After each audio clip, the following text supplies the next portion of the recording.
ಮುಖ್ಯಮಂತ್ರಿ ಸಿದ್ದರಾಮಯ್ಯನವರು ನಾನು ಚೇರ್ಮನ್ ಆಗಿದ್ದಾಗ, ಸರ್ ಈ ಮಲ್ಟಿಪ್ಲೆಕ್ಸ್ನವ್ರನ್ನ ನಾವು ನಂಬ್ಕೊಂಡು ಬದುಕೋಕ್ಕಾಗಲ್ಲ, ಯಾರೋ ಒಂದು 10 ದೊಡ್ಡ ಪಿಕ್ಚರ್ಗೆ ಆಗ್ಬೋದು, ಚಿಕ್ಕ ಪಿಕ್ಚರ್ಗೆ ಆಗಲ್ಲ, ಒಂದು ಜನತಾ ಥಿಯೇಟ್ರ್ ಮಾಡಿ ಸರ್ ಅಂತ ಹೇಳಿದ್ವಿ.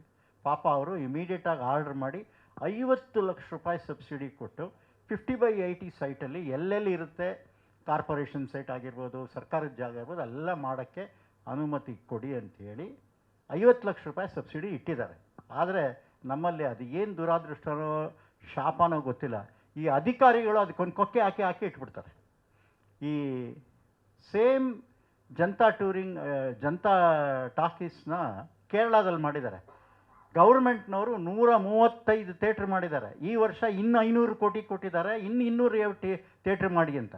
ಅಲ್ಲಿ ಪ್ರೊಡ್ಯೂಸರ್ಸ್ ಎಲ್ಲ ಮಲ್ಟಿಪ್ಲೆಕ್ಸ್ಗೆ ಹೋಗೋದೇ ಇಲ್ಲ. ಸರ್ 400 ರೂಪೀಸ್ ಪಾಪ್ಕಾರನ್ನು, 300 ರೂಪಾಯಿ ನೀರು, 700 ರೂಪಾಯಿ 600 ರೂಪಾಯಿ ಟಿಕೆಟು, 1000 ರೂಪಾಯಿದೆಲ್ಲ ಬೇಡ ಅಂಥೇಳಿ ಈ ಥಿಯೇಟ್ರ್ಗಳು ಅಷ್ಟು ಪಾಪ್ಯುಲರ್ ಆಗಿಬಿಟ್ಟಿದೆ. ಈಗಲೂ ನಾನು ಸಿದ್ದರಾಮಯ್ಯನವ್ರಿಗೆ ಇದರಲ್ಲಿ ನಾನು ನಾಳೆ ಮಾತಾಡ್ತೀನಿ 3ನೇ ತಾರೀಕು ಅವಾರ್ಡ್ ಫಂಕ್ಷನ್ನಲ್ಲಿ, ಅದನ್ನು ಚಿಕ್ಕದಾಗಿ ಒಂದು ಅಮೆಂಡ್ ಮಾಡಬೇಕು. ಎಲ್ಲ ಮಾಡಾಗಿದೆ, ಒಂಥರ ಕೈಗೆ ಬಂತದ್ದು ಬಾಯಿಗಿಲ್ದಂಗೆ ಆಗ್ಬಿಟ್ಟಿದೆ. ಆರ್ಡ್ರ್ ಆಗಿದೆ.